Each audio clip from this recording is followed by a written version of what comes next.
আসসালামু আলাইকুম। এটিএন বাংলা সংবাদে সবাইকে স্বাগত জানাচ্ছি। ফিরোজ তোহার। শুরুতে বিআরবি কেবলস সংবাদ শিরোনাম। ডাকসু নির্বাচনে কাল ভোট গ্রহণ প্রস্তুত ঢাকা বিশ্ববিদ্যালয়। ৮ শতাধিক বুথে পৌঁছেছে সরঞ্জাম। আজ রাত ৮টা থেকে দুদিন ক্যাম্পাসে প্রবেশে কড়াকড়ি। ডাকসু নির্বাচনকে কেন্দ্র করে ঢাকা বিশ্ববিদ্যালয় ও প্রতিটি কেন্দ্রে ৩ স্তরের নিরাপত্তা ব্যবস্থা। আইন শৃঙ্খলা বাহিনীর পাশাপাশি থাকছে বিজিবি।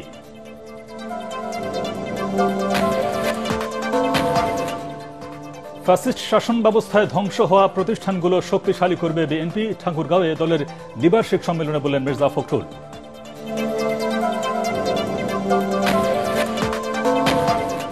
চারটি সংসদীয় আসনের সীমানা পুনর্বহালের দাবিতে বাগেরহাটে চলছে সকাল সন্ধ্যা হরতাল। জেলা নির্বাচন কার্যালয়ের প্রধান ফটকে তালা।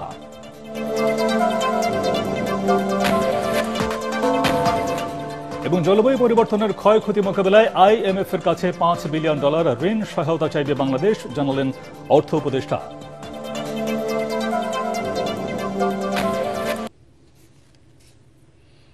শুনছিলেন বিআরবি কেবলস সংবাদ শিরোনাম। এবারে বিস্তারিত। রাত পোহালেই মিনি পার্লামেন্ট খ্যাত ডাকসু নির্বাচন। দীর্ঘ 6 বছর পর কাল অনুষ্ঠিত হতে যাচ্ছে বহুল কাঙ্ক্ষিত ঢাকা বিশ্ববিদ্যালয় কেন্দ্রীয় ছাত্র সংসদ নির্বাচনের ভোট গ্রহণ। ভোট আয়োজনে প্রস্তুত ঢাকা বিশ্ববিদ্যালয় কর্তৃপক্ষ। গত রাতে শেষ হয়েছে আনুষ্ঠানিক প্রচারণা। কেবল ঢাকা বিশ্ববিদ্যালয় নয়, ডাকসু নির্বাচন ভোটের আবহ তৈরি করেছে গোটা দেশে। এই নির্বাচন জাতীয় রাজনীতিতে তাৎপর্যপূর্ণ ভূমিকা রাখবে বলে মনে করছেন বিশ্লেষকরা। বিস্তারিত জানাচ্ছেন একরামুল হক সায়েম। টানা প্রচারণা আর কথা লড়াইয়ের পর এখন ভোটের চূড়ান্ত লড়াইয়ের জন্য প্রস্তুত ঢাকা বিশ্ববিদ্যালয় ক্যাম্পাস। মিনি পার্লামেন্ট খ্যাত ঢাকা বিশ্ববিদ্যালয় কেন্দ্রীয় ছাত্র সংসদ ডাকসুর প্রতিনিধি নির্বাচনের রায় দেওয়ার অপেক্ষায় প্রায় 40,000 শিক্ষার্থী। তবে সারা দেশের মানুষেরই নজর এখন ডাকসু নির্বাচনের দিকে। ডাকসুর কেন্দ্রীয় সংসদের 28টি পদে প্রতিদ্বন্দ্বিতা করছেন 470 জন প্রার্থী। কেবল ভিপি পদে লড়ছেন 44 জন। জিএস পদে 19 ও এজিএস পদে প্রতিদ্বন্দ্বিতা করছেন 25 জন। শিক্ষার্থীরা প্যানেলভুক্ত ও স্বতন্ত্র হয়ে অংশ নিচ্ছেন এই নির্বাচনে। তবে বেশিরভাগ আলোচনা ভিপি প্রার্থীদের ঘিরে। ছাত্রদল মনোনীত প্যানেল, শিবির সমর্থিত ঐক্যবদ্ধ শিক্ষার্থী জোট, গণতান্ত্রিক ছাত্র সংসদ বাকছাসের প্যানেল, বাম সমর্থিত প্রতিরোধ পর্ষদ, উমামা ফাতেমার নেতৃত্বাধীন স্বতন্ত্র শিক্ষার্থী ঐক্য সহ মোট 10টি প্যানেল রয়েছে ভোটের লড়াইয়ে। ভিপি পদে বেশি আলোচনায় রয়েছেন ছাত্রদলের আবিদুল ইসলাম খান, শিবিরের সাদিক কায়েম, বাকছাসের আব্দুল কাদের ও বৈষম্য বিরোধী প্যানেলের উমামা ফাতেমা। 1921 সালের 1 জুলাই ঢাকা বিশ্ববিদ্যালয় প্রতিষ্ঠার পরপরই স্যার এফ রহমানের উদ্যোগে গঠন করা হয় ঢাকা বিশ্ববিদ্যালয় ছাত্র সংসদ। 3 দশক পর নামকরণ করা হয় ঢাকা বিশ্ববিদ্যালয় কেন্দ্রীয় ছাত্র সংসদ ডাকসু। পরে নানা সময়ে ঐতিহাসিক ভূমিকার কারণে দেশের দ্বিতীয় সংসদ বলা হয় ডাকসুকে। ভাষা আন্দোলন, 6 দফা দাবি, 69-এর গণ অভ্যুত্থান কিংবা 90-এর এরশাদ বিরোধী আন্দোলন, প্রতিটি ঐতিহাসিক সংগ্রামে নেতৃত্ব দেয় ডাকসুর প্রতিনিধিরা।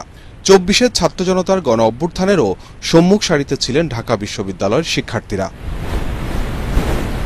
2019 সালে অনুষ্ঠিত হয়েছিল সবশেষ ডাকসু নির্বাচন। রাজনৈতিক বিশ্লেষকরা বলছেন, গণ অভ্যুত্থান পরবর্তী এই সময়ে দেশের সর্বোচ্চ বিদ্যাপীঠের এই নির্বাচনের ফলাফল পাল্টে দিতে পারে আগামী জাতীয় সংসদ নির্বাচনের রাজনৈতিক নানা হিসেব নিকেশ। একরামুল হক সায়েম, এটিএন বাংলা, ঢাকা। দর্শক, এই মুহূর্তে ঢাকা বিশ্ববিদ্যালয়ের মধুর ক্যান্টিনে লেগে আছেন সহকর্মী আদ্দিন সজীব। আমরা এখন সরাসরি চলে যাচ্ছি তার কাছে। আদ্দিন, ভোটের প্রস্তুতি কেমন দেখছেন? আর সেই সাথে আমাদেরকে এটাও জানাবেন যে কাল প্রার্থীদের মধ্যে প্রতিদ্বন্দ্বিতা কেমন হতে পারে।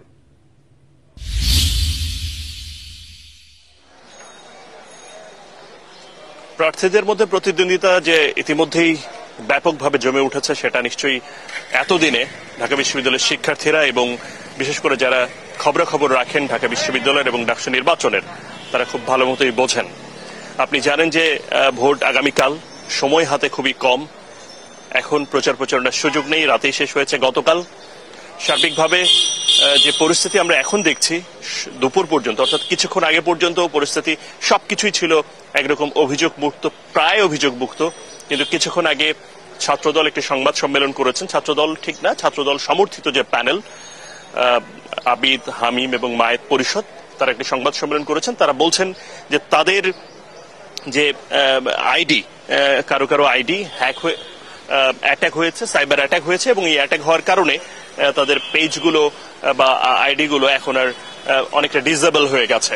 তো এই বাস্তবতায় তারা মনে করছেন যে পেজে তাদের যে নানা রকমের বেশ কিছুদিন ধরে প্রচার প্রচারণার সহ আনুষঙ্গিক যে বিষয়গুলো ছিল সেসব বিষয় কিছুটা হলেও ক্ষতিগ্রস্ত হয়েছে বলে তারা মনে করছেন, এবং তারা আশা করছেন যে শিক্ষার্থীরা তাদের ব্যালটের মাধ্যমে এর জবাব দিবেন। এর বাইরে গিয়ে আমরা অন্য যে প্রার্থীগুলো রয়েছে তাদের মধ্যে বিশেষ করে ধরে নেওয়া হচ্ছে যে আবিদের সঙ্গে সবচেয়ে বেশি বা ছাত্রদল সমর্থিত প্যানেলের সঙ্গে শিবিরের যে সমর্থিত প্যানেল রয়েছে ঐক্যবদ্ধ শিক্ষার্থী জোট, তাদের সবচেয়ে বেশি কম্পিটিশন হবে এমনটা ধারণা করছেন অনেকে। সেই প্যানেলের অন্য কোন রকমের কোন শিক্ষার্থীর সঙ্গে এখনো পর্যন্ত কথা বলার সুযোগ হয়নি, যদিও আমরা খোঁজখবর নিয়ে দেখেছি যে তারা বেশ কিছু আলোচনা, কথাবার্তা কিংবা টকশোর মতো বা এই ধরনের প্রক্রিয়াগুলোকে কিছুটা অ্যাভয়েড করেছে। কালকে নির্বাচন, আজকে আচরণবিধি লঙ্ঘন হয় কিনা, সার্বিক বিষয়গুলো নিয়ে তারা এটা করেছে। যদিও ছাত্রদল সমর্থিত যে প্যানেল, তাদের ইঙ্গিত ছিল ঠিক তাদেরই দিকে, এমনটা বোঝা যাচ্ছিল। এর বাইরে গিয়ে আমরা কথা বলেছি অন্য যে ভিপি প্রার্থী রয়েছেন আরেকজন বিনিয়ামিন মোল্লা, তিনি আমাদের সঙ্গে কথা বলেছেন যে এসব এক ধরনের নাটক বলে তিনি উল্লেখ করেছেন, এবং এগুলোর মাধ্যমে ভোটারদের ভোট প্রত্যাশার বা ভোট বাড়ার কিংবা এই বিষয়গুলোকে সামনে নানাভাবে উপস্থাপন করে ভোটারদের একটা সিম্প্যাথি পাওয়ার একটা প্রচেষ্টাও বলেও তিনি মনে করেন। একই সঙ্গে তিনি মনে করেন যে শিক্ষার্থীরা, ঢাকা বিশ্ববিদ্যালয়ের যে শিক্ষার্থীরা রয়েছেন তারা বোঝেন, জানেন কারা এই ক্যাম্পাসের জন্য দীর্ঘ সময় তাদের পাশে ছিলেন এবং থাকবেন, কারা এই অভ্যুত্থান পরবর্তী সময়ে ডাকসুর জন্য প্রত্যাশা করেছেন বা আন্দোলন করেছেন। এসব বিষয়গুলো তারা সামনে আনছেন এবং বিবেচনা করার জন্য শিক্ষার্থীদেরকে বলছেন। সার্বিকভাবে এখনো পর্যন্ত আমাদের বড় পরিসরে বিভিন্ন প্যানেলের যে প্রার্থীরা রয়েছেন তাদেরকে খুব একটা দেখতে পাচ্ছি না। এর বাইরে আপনি শুরুতে বলেছিলেন যে ভোটের প্রস্তুতি কেমন। আমরা সকাল থেকে বিভিন্ন কেন্দ্রে গিয়েছি, কার্জন হল আপনারা দেখেছেন খবরের মাধ্যমে, এটিএন বাংলার, এছাড়াও আমরা টিএসসির যে কেন্দ্র রয়েছে সেখানেও গিয়েছি। সবকিছুই প্রস্তুত, এখন শুধু ভোটের অপেক্ষা।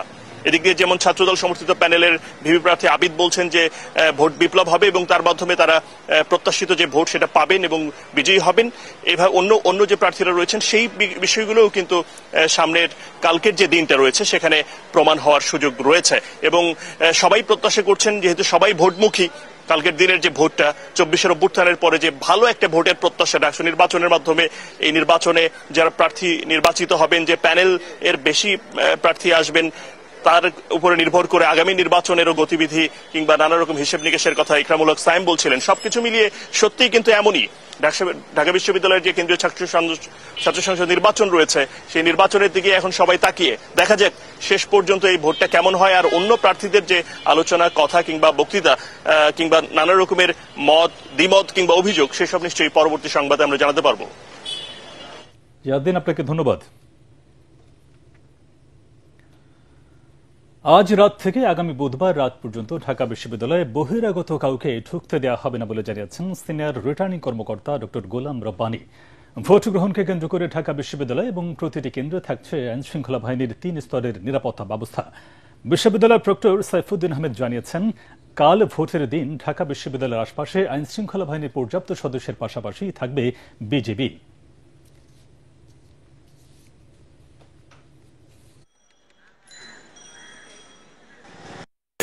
কাজেই আমি আহ্বান জানাবো আমাদের প্রবেশদ্বারগুলোতে পুলিশ এবং তাদের বিভিন্ন বাহিনী অত্যন্ত তৎপর আছে, যাতে করে বাইরের কোনো শক্তি, বাইরের কোনো দুষ্কৃতিকারী, বাইরের কোনো দুষ্ট লোক ভেতরে ঢুকে আমাদের শিক্ষার্থীদের এই আনন্দঘন পরিবেশকে নষ্ট করতে না পারে। কাজেই আমি আহ্বান জানাবো আমাদের শিক্ষার্থীদের যে তোমাদের শিক্ষকরা এখানে অতন্ত্র প্রহরীর মতো আছে, নিরাপদে নির্বিঘ্নে তোমরা এখানে এসে ভোট দিয়ে যাবে। ভোট গ্রহণকে কেন্দ্র করে ক্যাম্পাসে নিরাপত্তা ব্যবস্থা ঢেলে সাজিয়েছে ঢাকা বিশ্ববিদ্যালয়ের প্রশাসন। এ ব্যাপারে সবশেষ জানতে সরাসরি চলে যাচ্ছি আরেক সহকর্মী ইমদাদুল্লাহ বাবুর কাছে। তিনি আছেন অপরাজয় বাংলায়। বাবু, ক্যাম্পাসে নিরাপত্তা ব্যবস্থা নিয়ে প্রার্থী এবং ভোটারদের মধ্যে কোনো শঙ্কা আছে কি?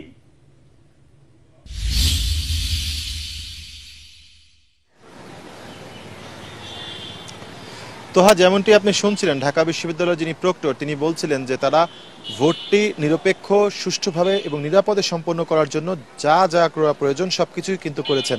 আমি সকালবেলা এসে যখন ঢাকা বিশ্ববিদ্যালয়ে ঢুকেছি তখন কিন্তু প্রবেশ মুখ সহ বিশ্ববিদ্যালয়ের বিভিন্ন গুরুত্বপূর্ণ যে পয়েন্টগুলো রয়েছে সেই পয়েন্টগুলোতে কিন্তু অতিরিক্ত পুলিশ সদস্যদের মোতায়েন আমি দেখতে পেয়েছি এবং বিভিন্ন পয়েন্টে 6 জন 7 জন করে পুলিশ সদস্যরা কিন্তু মোতায়েন করা হয়েছে এবং তারা কিন্তু কাজ করছেন, সার্বক্ষণিক তারা মনিটরিং করছেন, পর্যবেক্ষণ করছেন কে বা কারা বিশ্ববিদ্যালয়ের ভিতরে প্রবেশ করছে এবং চলে যাচ্ছে, এই সব বিষয় কিন্তু তারা দেখভাল করছেন। এছাড়াও ঢাকা বিশ্ববিদ্যালয়ের প্রক্টর আমাদেরকে যেটি জানিয়েছেন যে যেহেতু এই নির্বাচনটি একটি বহুল প্রতীক্ষিত নির্বাচন এবং এই নির্বাচনকে কেন্দ্র করে ব্যাপক উৎসাহ এবং উদ্দীপনা রয়েছে শিক্ষার্থীদের মাঝে, বিশেষ করে 2024-এর গণ অভ্যুত্থানের পর দেশের ছাত্র রাজনীতিতে কিন্তু একটি বৃহৎ আয়োজন হতে চলেছে। সেই ক্ষেত্রে তারা বিশ্ববিদ্যালয়ের যে ক্যাম্পাস রয়েছে এই ক্যাম্পাস এবং ভোট কেন্দ্রের কাছাকাছি যে অবস্থানগুলো রয়েছে সেই সব অবস্থানের বিবেচনায় তারা কিন্তু ঢাকা বিশ্ববিদ্যালয়ের 3 স্তরের নিরাপত্তা ব্যবস্থা নিয়েছেন। প্রথম স্তরে তিনি যেটি আমাদের জানিয়েছেন যে রোভার স্কাউট এবং রেঞ্জের যে সদস্যরা রয়েছে তারা থাকবে, দ্বিতীয় স্তরে থাকবেন শিক্ষকরা এবং অ্যাডমিনিস্ট্রেটিভ যে কর্মকর্তারা রয়েছেন তারা থাকবেন এবং তৃতীয় স্তরে সবচেয়ে বাইরের স্তরে থাকবে পুলিশের সদস্যরা।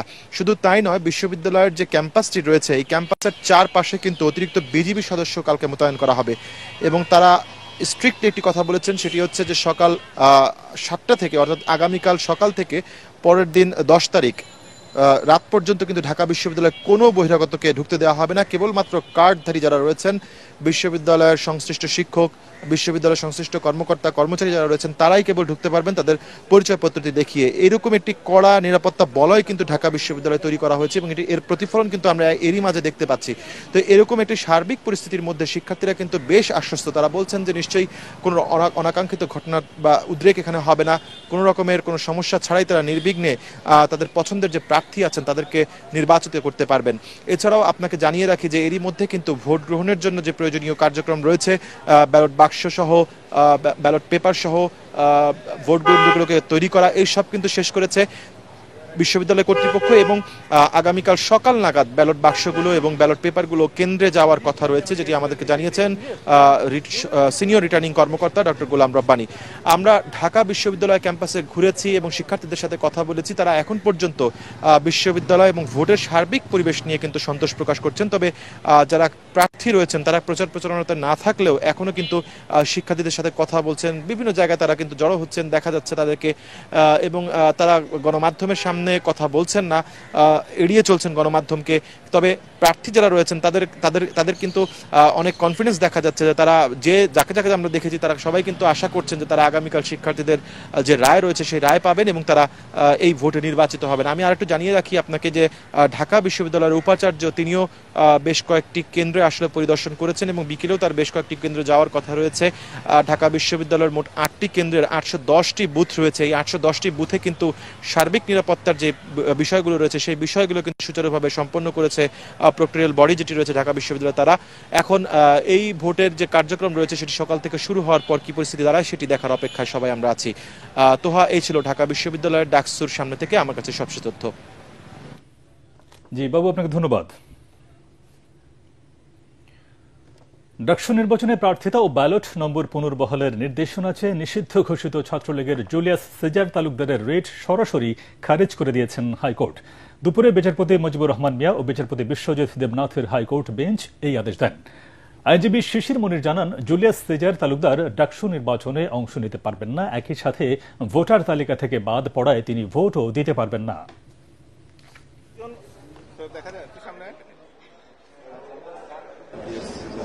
তারা চেয়েছিলেন রুল তার প্রার্থিতা ফিরিয়ে দেওয়ার জন্য, তাকে ব্যালট পেপার দেওয়ার জন্য এবং ভিপি পদে নির্বাচন যেন স্টে করা হয়, সেই জন্যই তারা চেয়েছিলেন।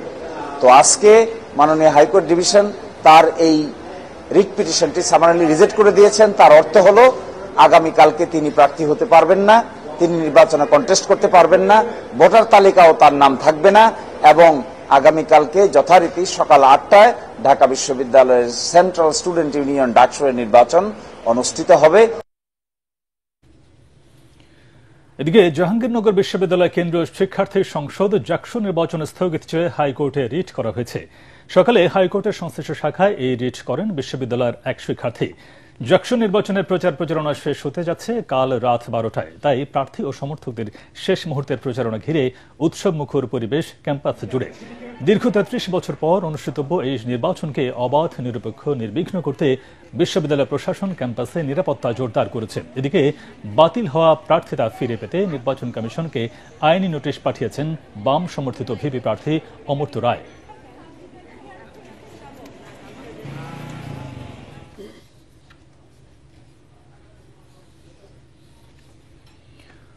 রাজশাহী বিশ্ববিদ্যালয় কেন্দ্রীয় ছাত্র সংসদ, রাকসু, সিনেট ছাত্র প্রতিনিধি ও হল সংসদ নির্বাচনে মনোনয়নপত্র যাচাই বাছাই শুরু হয়েছে। সকাল 9টা থেকে বিকেল 5টা পর্যন্ত মনোনয়নপত্র যাচাই বাছাই করবে নির্বাচন কমিশন। আগামীকালও চলবে এই প্রক্রিয়া। রাকসু নির্বাচন কমিশন জানায়, এবার 23টি পদের বিপরীতে 259 জন প্রার্থী মনোনয়নপত্র জমা দিয়েছেন। এছাড়া সিনেটে 5টি ছাত্র প্রতিনিধি পদে 62 জন এবং হল সংসদের 17টি হলে 603 জন মনোনয়নপত্র জমা দিয়েছেন। সবশেষ তফসিল অনুযায়ী 11 সেপ্টেম্বর প্রকাশিত প্রার্থিতার তালিকায় আপত্তি গ্রহণ ও নিষ্পত্তি, 13 সেপ্টেম্বর মনোনয়নপত্র প্রত্যাহার এবং 14 সেপ্টেম্বর চূড়ান্ত প্রার্থী তালিকা প্রকাশ করা হবে। এরপর 25 সেপ্টেম্বর অনুষ্ঠিত হবে ভোট।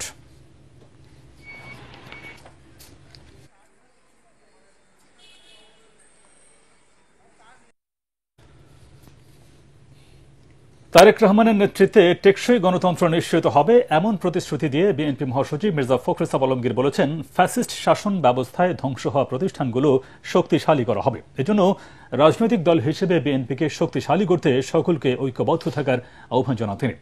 ঠাকুরগাঁও সরকারি বালক উচ্চ বিদ্যালয়ে বড় মাঠে জেলা বিএনপির দ্বিবার্ষিক সম্মেলনের উদ্বোধনী অনুষ্ঠানে মির্জা ফখরুল এসব কথা বলেন। বিএনপির ভাইস চেয়ারম্যান শামসুজ্জামান দুদু ও রংপুর বিভাগীয় সাংগঠনিক সম্পাদক আসাদুল হাবিব দুলু এ সময় উপস্থিত ছিলেন। বিকেলে বিএনপির ভারপ্রাপ্ত চেয়ারম্যান তারেক রহমান সম্মেলনে প্রধান অতিথি হিসেবে বক্তব্য রাখবেন। প্রায় 8 বছর পর ঠাকুরগাঁও জেলা বিএনপির সম্মেলন অনুষ্ঠিত হতে যাচ্ছে। তারা 15 বছর শুধু না, দীর্ঘকাল ধরে গণতন্ত্রের জন্য সংগ্রাম করা মানুষ। আজকে আপনারা যারা আছেন, আপনারা সবাই সেই সংগ্রাম লড়াই করেছেন। এই সংগ্রাম ও লড়াইকে সত্যিকার অর্থে বাংলাদেশের কল্যাণে, বাংলাদেশের জনগণের কল্যাণে কাজে লাগানোর জন্য আমরা রাজনৈতিক দল বিএনপিকে শক্তিশালী করি। আজকে এই সম্মেলনের মধ্য দিয়ে আমাদের প্রত্যাশা সেটাই। বাগেরহাটের 4টি সংসদীয় আসনের সীমানা পুনর্বহালের দাবিতে জেলা জুড়ে হরতাল ও সড়ক অবরোধ কর্মসূচি পালন করছে সর্বদলীয় সম্মিলিত কমিটি। 4টি সংসদীয় আসনের মধ্যে একটি কমিয়ে বাগেরহাটে 3টি সংসদীয় আসন করে নির্বাচনী সীমানার চূড়ান্ত গেজেট প্রকাশ করার প্রতিবাদে এই কর্মসূচি পালন করছেন তারা। সকাল 8টা থেকে হরতাল ও সড়ক অবরোধ চলবে সন্ধ্যা 6টা পর্যন্ত।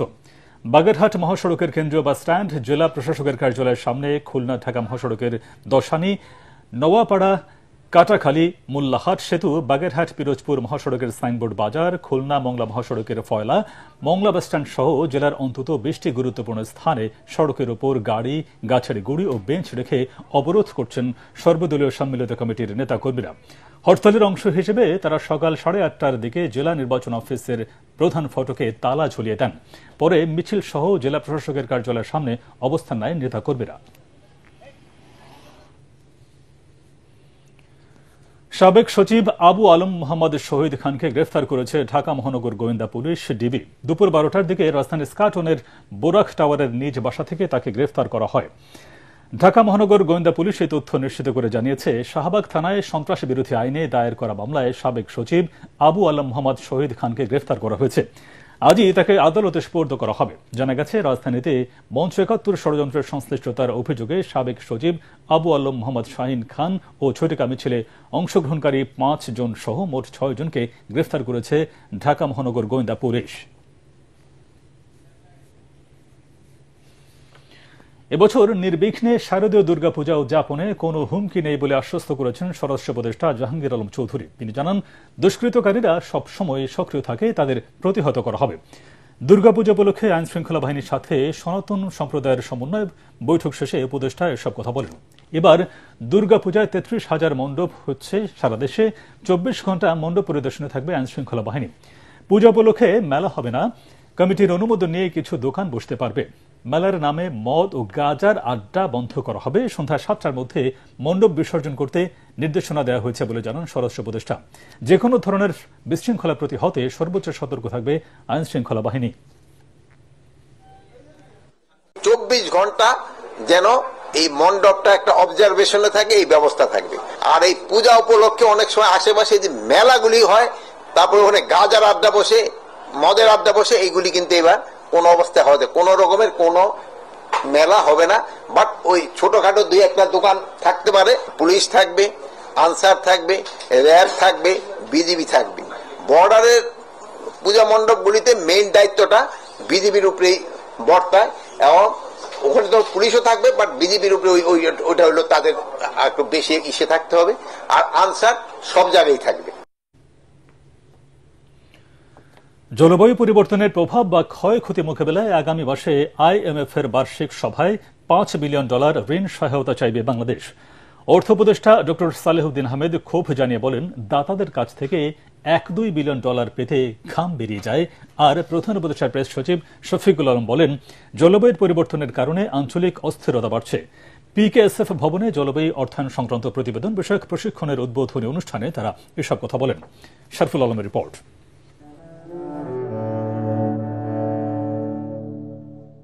ভাটির দেশ হিসাবে জলবায়ু পরিবর্তনের কারণে সবচেয়ে বেশি ক্ষতিগ্রস্ত দেশের শীর্ষ তালিকায় বাংলাদেশ। বৃষ্টি, অতিবৃষ্টি, বন্যা, খরা, ঝড়, ঘূর্ণিঝড়ের প্রতিনিয়ত বিপর্যস্ত হচ্ছে উপকূলের জীবনযাত্রা। প্রাকৃতিক বিপর্যয় থেকে রক্ষায় ওইসব অঞ্চলের মানুষ জীবন সংগ্রাম করে টিকে আছেন। আর এসব কারণেই বাংলাদেশের বার্ষিক উন্নয়ন কর্মসূচি এখনো অনেকটাই বিদেশি ঋণ নির্ভর বলে মনে করছেন বিশেষজ্ঞরা। এমন কোনো কিছু নাই যে ক্লাইমেট চেঞ্জ আমাকে এফেক্ট করছে না, এই গল্পগুলো তো আমরা বাইরে পড়ছি না। এবং ফলে আমরা যে ফান্ডিংটা পাওয়ার কথা, সেই ফান্ডিং এর জন্য আমরা বড় রকমের কেস বিল্ড আপ করতে পারি। ক্লাইমেট চেঞ্জ আপনার পলিটিক্যাল রিজিওনাল ইনস্টেবিলিটি তৈরি করে। আমাদের আশেপাশে যেই ধরনের সোশ্যাল টেনশন বা এগুলোর সাথে ক্লাইমেট চেঞ্জ জড়িত। এই জিনিসগুলো আমরা যদি অ্যাড্রেস না করি, তাহলে যেটা হবে যে অনেকটা ইস্যুগুলো ভবদহের মতো চাপা পড়বে।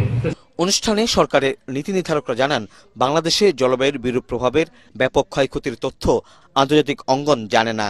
তাই জলবায়ু পরিবর্তনে দায়ী দেশগুলো থেকে পর্যাপ্ত সহায়তা পাচ্ছে না ক্ষতিগ্রস্ত বাংলাদেশ।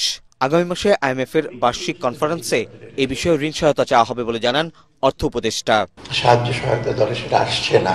আর বাংলাদেশে $30 বিলিয়ন, আমাদের $1-1.5 বিলিয়ন IMF থেকে আনতে আমাদের জান বেরিয়ে যায়। 1 মাস 2 মাস কথাবার্তা বলতে হয়, মানে আমরা এবার $5 বিলিয়ন নেগোসিয়েশন করি। আর অতএব সহজে তো অর্থ আসবে না। অর্থ না আসলেও আমাদের নিজেদের সামর্থ্য নিজেদের মতো করে আমরা আশা করব। জলবায়ু পরিবর্তনের প্রভাব মোকাবেলায় সরকারের সংশ্লিষ্ট মন্ত্রণালয় ও অংশীজনদের মধ্যে সমন্বয়ের তাগিদ দেন বক্তারা। শরফুল আলম, ATN বাংলা, ঢাকা। কেন্দ্রীয় শহীদ মিনারে লেখক, বুদ্ধিজীবী ও গবেষক বদরুদ্দিন ওমরের মরদেহে শ্রদ্ধা নিবেদন করেছেন সর্বস্তরের মানুষ। শেষবারের মতো মানুষের শ্রদ্ধা ও ভালোবাসায় সিক্ত হয়েছেন প্রবীণ এই রাজনীতিবিদ। এরপর তার মরদেহ নেওয়া হয় ঢাকা বিশ্ববিদ্যালয়ে। দুপুরে নামাজে জানাজার পর জুরাইনে মা বাবার কবরের পাশে তাকে সমাহিত করার কথা রয়েছে। এর আগে প্রায় 1 মাস চিকিৎসাধীন অবস্থায় গতকাল সকালে রাজধানীর একটি বেসরকারি হাসপাতালে মৃত্যুবরণ করেন লেখক, গবেষক ও বাম রাজনীতিবিদ বদরুদ্দিন ওমর। দেশে নতুন করে ডেঙ্গু রোগে আক্রান্ত হয়ে 3 জনের মৃত্যু হয়েছে। এছাড়া নতুন 580 জন রোগী হাসপাতালে ভর্তি হয়েছেন। স্বাস্থ্য অধিদপ্তরের পাঠানো বিজ্ঞপ্তিতে এই সব তথ্য জানানো হয়। এতে আরও বলা হয়, চলতি বছর এখন পর্যন্ত ডেঙ্গুতে মৃতের সংখ্যা 135 জন। এছাড়া নতুন ভর্তি রোগীদের মধ্যে বরিশাল বিভাগে 49, চট্টগ্রামে 94, ঢাকা বিভাগে 85, ঢাকা উত্তর সিটিতে 32, দক্ষিণ সিটিতে 80, খুলনা বিভাগে 38, ময়মনসিংহে 17, রংপুরে 3 আর সিলেটে 1 জন রয়েছেন। ডেঙ্গু ও চিকুনগুনিয়া সহ মশাবাহিত বিভিন্ন ভয়াবহ রোগের প্রাদুর্ভাব বেড়েই চলেছে। নিজেকে এবং পরিবারের সবাইকে মশা থেকে সম্পূর্ণ সুরক্ষিত রাখতে ঘরে ব্যবহার করুন এক্সপেল ন্যাচারাল এয়ারসেল, আর ঘরের বাইরে সাথে রাখুন expel natural mosquito repellent spray, যা সরাসরি ত্বকে ব্যবহার করা যায়। গত রাতে পূর্ণ চন্দ্রগ্রহণ দেখল বাংলাদেশ, যেখানে পৃথিবীর ছায়ায় পুরোপুরি ঢেকে লালচে রং ধারণ করে চাঁদ। জ্যোতির্বিজ্ঞানীদের ভাষায় একে বলে blood moon.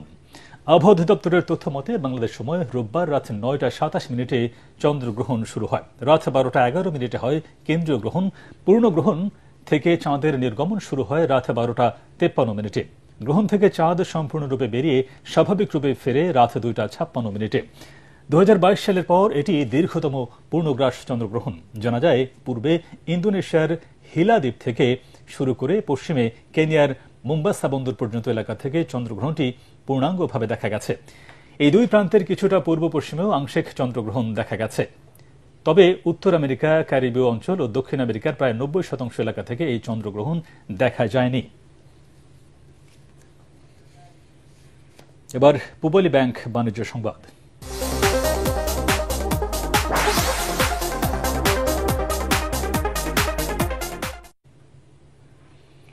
People's leasing and financial কোম্পানিটি বন্ধ না করে তা চালু রাখার দাবি জানিয়েছেন আমানতকারীরা। বলেন, প্রতিষ্ঠানটি বন্ধ হলে লক্ষাধিক আমানতকারী তাদের ন্যায্য পাওনা থেকে বঞ্চিত হয়ে বড় ধরনের আর্থিক ক্ষতির মুখে পড়বে।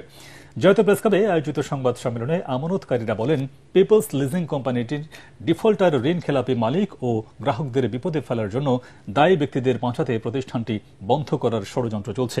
এর আগে প্রতিষ্ঠানটি আরও একবার বন্ধ করা হয়েছিল জানিয়ে আমানতকারীরা বলেন, সে সময় থেকে উচ্চ আদালতের তত্ত্বাবধানে পিপলস লিজিং চালু হলে কয়েক হাজার আমানতকারী তাদের অর্থ ফেরত পান। বর্তমানে কোম্পানিটি শেয়ার বাজারে প্রবেশ করেছে এবং ব্যবসা পরিচালনা করে লাভজনক পর্যায়ে আছে বলে জানান তারা। এ অবস্থায় কয়েকজন দুর্নীতিপরায়ণের স্বার্থ রক্ষা করতে গিয়ে পিপলস লিজিং অ্যান্ড ফাইন্যান্সিয়াল কোম্পানিটি পুনরায় বন্ধ করে লক্ষাধিক গ্রাহককে বিপদগ্রস্ত না করতে বাংলাদেশ ব্যাংকের প্রতি আহ্বান জানান আমানতকারীরা।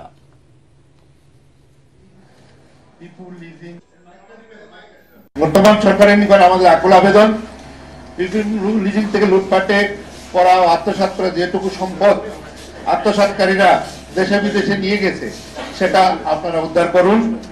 মহামান্য হাইকোর্টের রায় অনুযায়ী 1400 কোটি টাকা আদায় করতে সহযোগিতা করুন এবং এই অর্থ আদায় করে নিরীহ আমানতকারীদের সম্পূর্ণ অর্থ ফেরত প্রদান করুন। আল আরাফা ইসলামী ব্যাংক অর্থ সংবাদ।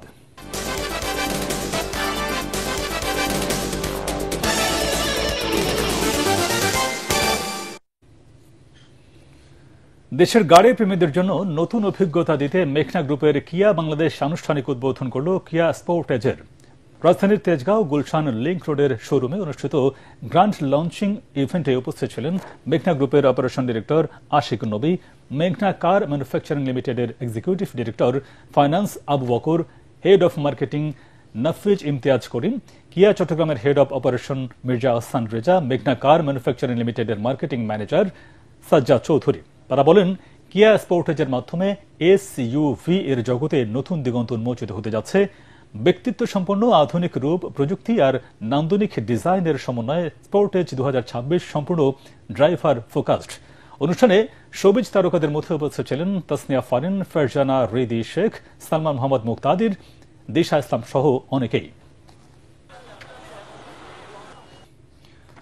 বিশ্ব ফিজিওথেরাপি দিবস উপলক্ষে ফিজিওথেরাপি পেশাজীবীদের জাতীয় সংগঠন বাংলাদেশ ফিজিক্যাল থেরাপি অ্যাসোসিয়েশন ও বাংলাদেশ ফিজিওথেরাপি অ্যাসোসিয়েশনের আয়োজনে বর্ণাঢ্য শোভাযাত্রা ও আলোচনা সভা অনুষ্ঠিত হয়েছে। জাতীয় অর্থোপেডিক হাসপাতাল ও পুনর্বাসন প্রতিষ্ঠানের সামনে থেকে শোভাযাত্রাটি শুরু হয়ে আগারগাঁওয়ে জাতীয় অর্থোপেডিক হাসপাতালের সামনে গিয়ে শেষ হয়। এ সময় কয়েক হাজার ফিজিওথেরাপি চিকিৎসক ও শিক্ষার্থী অংশ নেন। পরে আলোচনা সভায় উপস্থিত ছিলেন বাংলাদেশ ফিজিওক্যাল থেরাপি অ্যাসোসিয়েশনের সভাপতি ডাক্তার মোহাম্মদ তৌহিদুজ্জামান, সাধারণ সম্পাদক ডাক্তার মেজানুর রহমান, ভাইস প্রেসিডেন্ট ডাক্তার এম ইয়াসিন আলী, ডাক্তার প্রদীপ কুমার সাহা, ডাক্তার তোফায়েল হোসেন। এছাড়াও নিটোর ফিজিওথেরাপিস্ট অ্যালামনি অ্যাসোসিয়েশনের সভাপতি ডাক্তার রুহুল আমিন উপস্থিত ছিলেন। অনুষ্ঠান শেষে শিক্ষার্থীদের পরিবেশনায় মনোজ্ঞ সাংস্কৃতিক অনুষ্ঠানের আয়োজন করা হয়।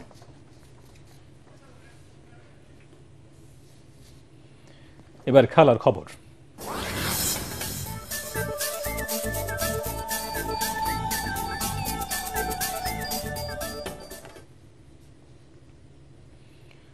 শারজায় ত্রিদেশীয় টি-20তে আফগানিস্তানকে 75 রানে হারিয়ে শিরোপা জিতেছে পাকিস্তান। টস জিতে ব্যাট করতে নেমে প্রতিপক্ষ স্পিনারদের সামনে সহজে রান তুলতে পারেননি সাহেবজাদা ফারহান ও শ্যাম আয়ুবরা। সর্বোচ্চ 27 রান আসে ফখর জামানের ব্যাটে। এছাড়া 25 রান করেন মোহাম্মদ নওয়াজ। তাতে 8 উইকেটে 141 রানের পুঁজি পায় সালমান আগার দল। জবাবে নওয়াজের স্পিন জাদুতে মাত্র 66 রানে গুটিয়ে যায় আফগানিস্তানের ইনিংস। 19 রান দিয়ে 5 উইকেট নিয়ে ক্যারিয়ার সেরা বোলিং করেন নওয়াজ এবং ম্যাচ ও সিরিজ সেরার পুরস্কার জেতেন এই অলরাউন্ডার।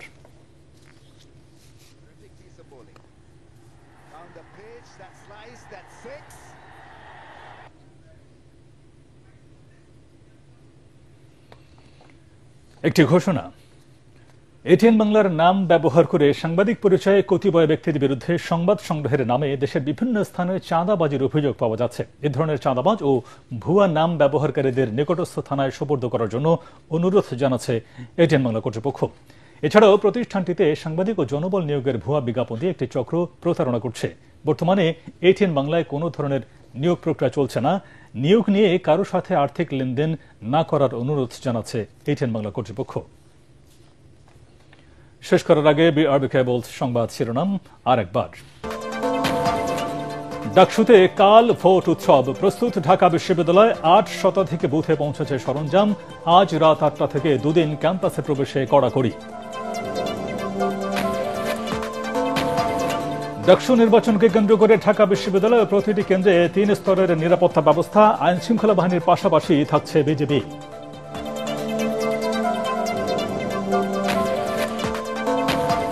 ফ্যাসিস্ট শাসন ব্যবস্থায় ধ্বংস হওয়া প্রতিষ্ঠানগুলো শক্তিশালী করবে বিএনপি। ঠাকুরগাঁওয়ে দলের দ্বিবার্ষিক সম্মেলনে বললেন মির্জা ফখরুল।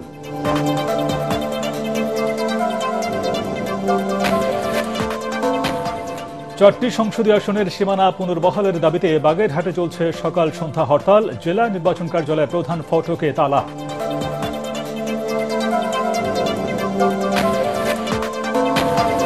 এবং জলবায়ু পরিবর্তনের ক্ষয়ক্ষতি মোকাবেলায় আইএমএফ এর কাছে $5 বিলিয়ন ঋণ সহায়তা চাইবে বাংলাদেশ, জানালেন অর্থ উপদেষ্টা।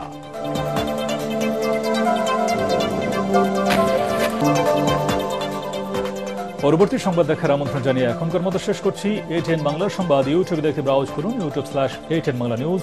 ধন্যবাদ সবাইকে।